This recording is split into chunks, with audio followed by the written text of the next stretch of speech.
लापता लेडीज तो देख लिया आपने, पर अब लापता पूर्व उपराष्ट्रपति भी देखिए। 21 जुलाई 2025 को उपराष्ट्रपति पद से अचानक इस्तीफा देने के बाद से भारत के पूर्व उपराष्ट्रपति जगदीप धनखड़ रहस्यमयी ढंग से गायब है। ना कहीं किसी सोशल मीडिया प्लेटफॉर्म पर एक्टिव हैं और ना ही किसी नेता के संपर्क में हैं। ऐसे में सवाल उठाया जा रहा था कि आखिर धनखड़ गायब कैसे हुए, उन्हें अचानक हो क्या गया, आसमान खा गया या धरती निकल गई।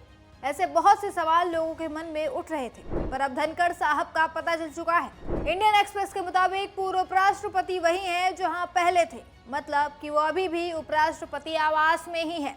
जानकारी के मुताबिक वो अभी अपने नए घर में शिफ्ट नहीं हुए हैं। 21 जुलाई को इस्तीफे के बाद से चर्चा हो रही थी कि धनखड़ जल्द ही उपराष्ट्रपति आवास छोड़कर उन्हें मिलने वाले टाइप 8 बंगले में शिफ्ट हो सकते हैं। इसके लिए उन्होंने शिफ्टिंग की तैयारी अभी शुरू कर दी। हालांकि अभी तक वे शिफ्ट नहीं हुए हैं, उपराष्ट्रपति आवास में ही रह रहे हैं। बता दें कि 21 जुलाई 2025 जिस दिन संसद का मॉनसून सत्र शुरू हुआ था, उसी रात 9:25 पर जगदीप धनखड़ ने उपराष्ट्रपति पद से इस्तीफा दे दिया। कारण धनखड़ की स्वास्थ्य समस्याएं बताई गई। धनखड़ ने उपराष्ट्रपति द्रौपदी मुर्मू को लिखे पत्र में कहा कि हाल ही में उनकी एंजियोप्लास्टी हुई थी और डॉक्टरों की सलाह पर वो अपने स्वास्थ्य को प्राथमिकता दे रहे हैं।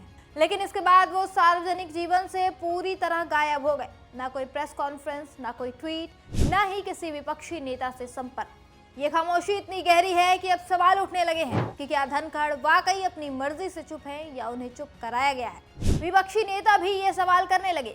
कांग्रेस के वरिष्ठ नेता और राज्यसभा सांसद जयराम रमेश ने इस मामले को लेकर सरकार पर सीधा हमला बोला।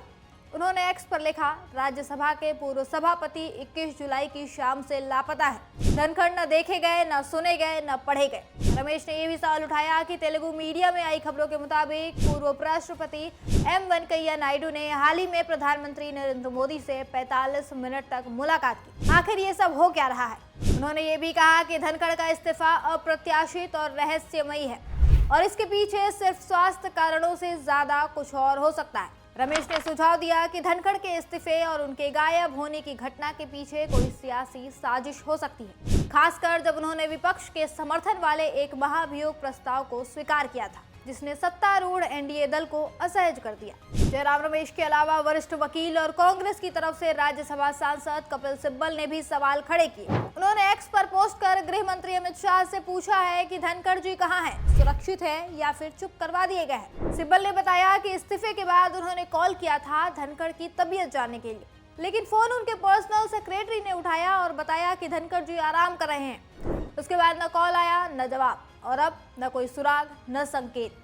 कपिल सिब्बल ने यह भी कहा कि उन्होंने न सिर्फ जगदीप धनखड़ को कॉल किया, बल्कि धनखड़ के बारे में जानने के लिए उन्होंने कई राजनेताओं को भी फोन घुमाया, लेकिन सबका जवाब एक जैसा था, संपर्क नहीं हो पा रहा है। कपिल सिब्बल ने तो यहाँ तक कह डाला कि अगर सरकार नहीं बताती है तो हम हैबियस कॉर्पस याचिका दाखिल करेंगे ताकि उनकी सुरक्षा और ठिकाने का पता लगाया जा सके। अब जब हर तरफ से सवालों की बौछार हुई है तो जगदीप धनखड़ को लेकर एक छोटी सी जानकारी सामने आई है। सिर्फ इतना ही पता चल पाया है कि वो अभी भी अपने पुराने आवास पर है। लेकिन सवाल तब भी है, अगर सब कुछ ठीक है तो पूर्व उपराष्ट्रपति एकदम से खामोश क्यों है? क्यों हर जगह से गायब है? क्या इसके पीछे कोई साजिश है? इस पूरे मुद्दे पर आपका क्या कहना है, हमें कमेंट्स में जरूर बताएं।